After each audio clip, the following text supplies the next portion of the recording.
አንደኛ ዜና ምዕራፍ 17 እንዲህም ሆነ ዳዊት በቤቱ በተቀመጠ ጊዜ ዳዊት ነቢዩን ናታንን እነሆ እኔ ከዝግባ በተሰራ ቤት ተቀምጫለሁ፣ የእግዚአብሔርም ቃል ኪዳን ታቦት በመጋረጃዎች ውስጥ ተቀምጧል አለው።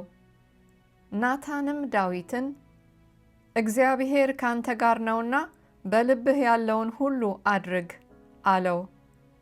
በዚያም ሌሊት የእግዚአብሔር ቃል ወደ ናታን መጣ፣ እንዲህም አለው፣ ሂድ ለባሪያዬ ለዳዊት ንገረው፣ እግዚአብሔር እንዲህ ይላል፣ እስራኤልን ካወጣሁበት ቀን ጀምሮ እስከ ዛሬ ድረስ ከድንኳን ወደ ድንኳን ከማደሪያም ወደ ማደሪያ ይሄድ ነበር እንጂ በቤት ውስጥ አልኖርሁምና የምኖርበትን ቤት አትሰራልኝም።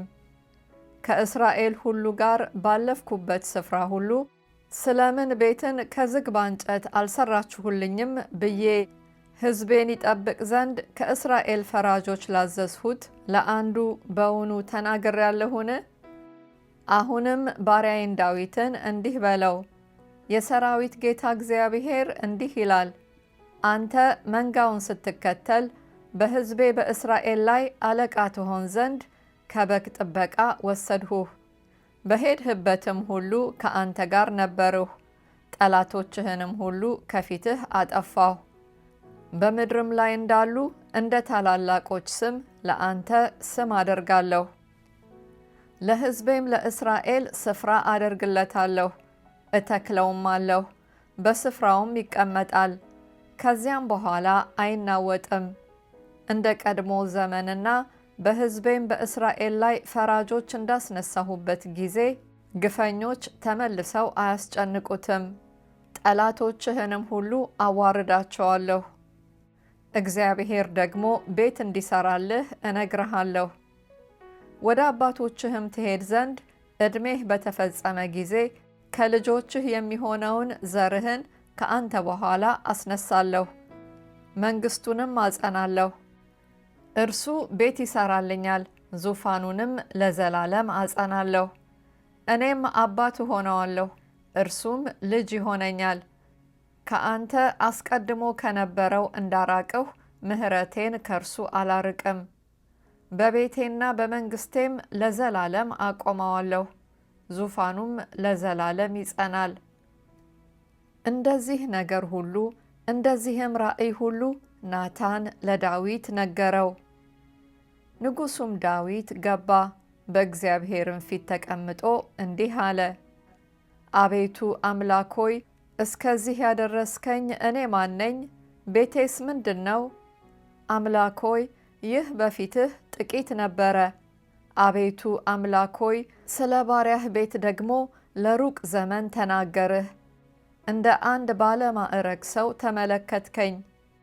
አንተ ባሪያህን ታውቀዋለህና ለባሪያህ ስለተደረገው ክብር ዳዊት ጨምሮ የሚለው ምንድን ነው?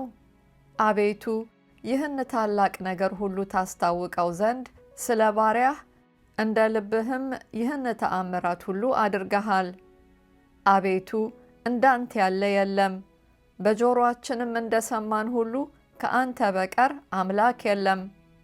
አንተ እግዚአብሔር ከግብፅ ካወጣኸው ከሕዝብህ ፊት አሕዛብን በማሳደድ በታላቅና በሚያስፈራ ነገር ለአንተ ስም ታደርግ ዘንድ ለአንተም ሕዝብ ትቤዥ ዘንድ እንደሄድህለት እንዳንተ ሕዝብ እንደ እስራኤል ያለ በምድር ላይ ሌላ ሕዝብ አለን? ሕዝብህንም እስራኤልን ለዘላለም ሕዝብህ አደረግከው። አንተም አቤቱ አምላክ ሆነኸዋል።